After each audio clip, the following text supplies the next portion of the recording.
Good morning बच्चों। I hope आप सभी अच्छे होंगे और आज हम करने वाले हैं आपकी ईवीएस की बुक का चैप्टर नंबर 6 जिसका नाम है फूड्स वी ईट। इससे पहले हम इसकी वर्कशीट भी सॉल्व कर चुके हैं। अगर आपने वो वीडियो नहीं देखा है तो ज़रूर से देख लीजिएगा। तो चलिए करते हैं आज की ये क्लास शुरू।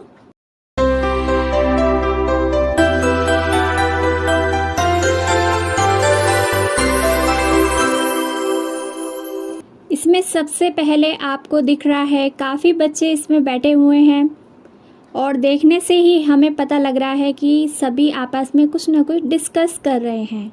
अब देखना ये है कि क्या डिस्कस कर रहे हैं। चलिए पढ़ना स्टार्ट करते हैं लेफ़्ट की तरफ से।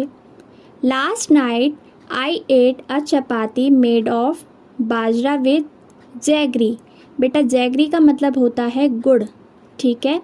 तो इसकी हिंदी क्या है? कल रात मैंने बाजरे की रोटी खाई थी। किसके साथ? गुड़ के साथ, ठीक है। ये ब्लू कलर की शर्ट वाला बच्चा ऐसा कहता है। उसके बाद येलो कलर की फ्रॉक वाली बच्ची क्या कह रही है? सुनो। आई कुक्ड दाल एंड राइस। वो कहती है कि मैंने तो दाल और भात बनाया था। कुक्ड मतलब बनाना, ठीक है, पकाना। इसके बाद ये वाली बच्ची बोलती है जिसकी मजेंटा कलर की ड्रेस है, yesterday no food was cooked in my house. वो कहती है कि कल रात तो मेरे घर में खाना बना ही नहीं, ठीक है।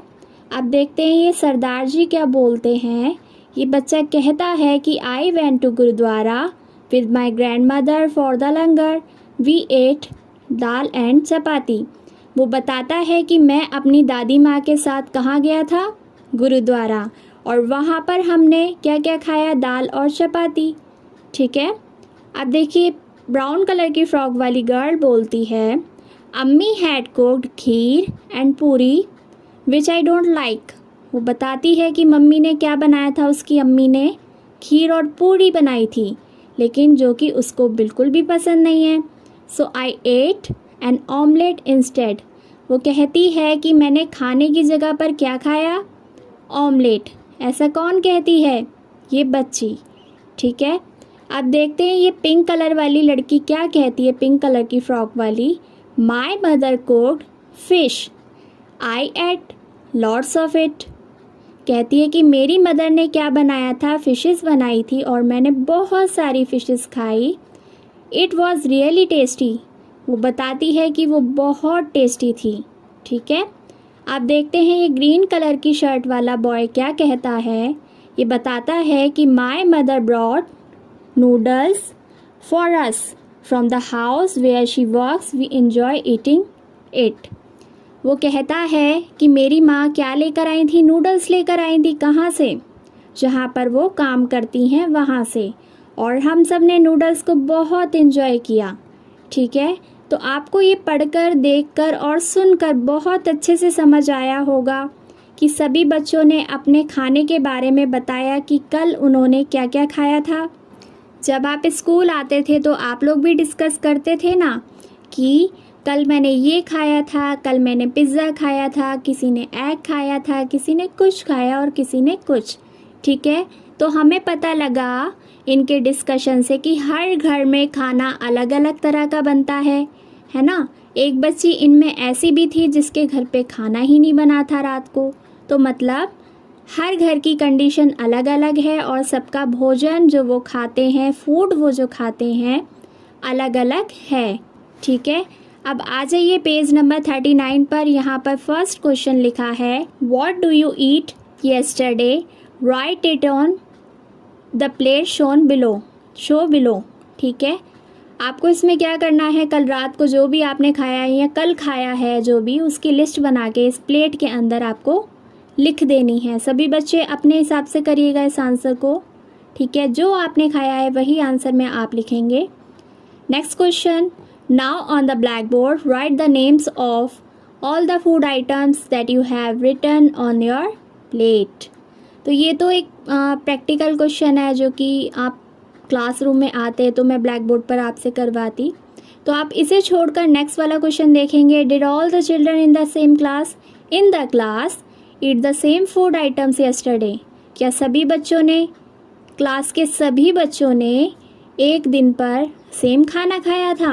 बिल्कुल नहीं। तो क्यों? ठीक है, ये क्वेश्चन आपसे पूछा गया है, इसका आंसर आप कैसे लिखेंगे? देखिए, इसका आंसर आप लिखेंगे no, because children in the class belong to different reasons. ठीक है, एक जैसा खाना नहीं बनता है क्योंकि अलग अलग जगह से लोग आते हैं, बच्चे आते हैं, इसीलिए। ठीक है, next question, you must have noticed that in the picture, page number 38, आपने पिक्चर में नोटिस किया होगा क्या? There is one child in whose house no food was cooked. इन सभी बच्चों में से यहाँ पर एक बच्चा ऐसा भी था जिसके घर तो खाना बना ही नहीं था, है ना? तो what could be the reason, क्या कारण रहा होगा, सोचिए ज़रा। और अगर आपके माइंड में आंसर आता है तो मुझे कमेंट करके ज़रूर बताइएगा।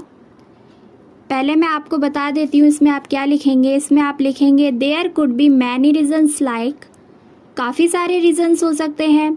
Mother might have gone outside the house, क्या पता उसकी मम्मी बाहर गई हो, है ना? B part, the children may belong to a poor family, हो सकता है वो गरीब परिवार से हो जिसकी वजह से उनके यहाँ खाना नहीं बन पाया हो। ठीक है, नेक्स्ट क्वेश्चन देखेंगे फटाफट से। Has it ever happen to you that on some day you were very hungry but there was nothing to eat, क्या कभी ऐसा हुआ है कि आपको बहुत ज़ोरों से भूख लग रही है लेकिन आपके पास खाने के लिए कुछ नहीं है? इफ़ येस एंड वाई, अगर हाँ तो क्यों? इस बात का जवाब आपको देना है। तो आप लिख सकते हैं इसमें येस, तो क्योंकि कभी ना कभी ऐसा होता है, आप बहुत छोटे हैं, आपकी मम्मा बाहर गई हैं, आपको अचानक से भूख लगाई, है ना? स्कूल में आपने टिफ़िन फिनिश कर लिया, उसके बाद आपको भूख लगाई, तो काफ़ी सारे रीज़न्स हो सकते हैं। तो रीज़न में आप वाई की जगह जो भी वजह है वो लिख देंगे, लेकिन मैं आपको इस क्वेश्चन का आंसर करवा रही हूँ। आप ये भी लिख सकते हैं जैसे yes, one day there was nothing to eat in the house, on that day mother went for some important meeting. ठीक है, अगर आपकी मम्मा वर्किंग है, काम से जाती हैं, शाम को लेट घर पे आती हैं, तो हो सकता है आपको भूख लगा है ज़ोर से, है ना? तो इस तरीके का कोई भी रीज़न आप लिख सकते हैं। Next question, how do you know that you are hungry, आपको कैसे पता लगता है कि आप भूखे हैं? बताइए। आपके पेट में दर्द होता है, आवाज़ें आने लगती है, बहुत चिड़चिड़े हो जाते हैं आप, और आपको फील होता है कि आपको बहुत ज़ोर से भूख लग रही है। पेज नंबर 39 पर ही नेक्स्ट क्वेश्चन है यहाँ पर, how do you feel when you are hungry, जब आपको बहुत भूख लगती है तो आपको कैसा फील होता है? तो इसके आंसर में आप लिखेंगे when we are hungry we feel like eating something. इतना भी आप लिख सकते हैं कि आपको कुछ खाने का मन करता है, तो आपको पता लग जाता है कि आपको भूख लग रही है।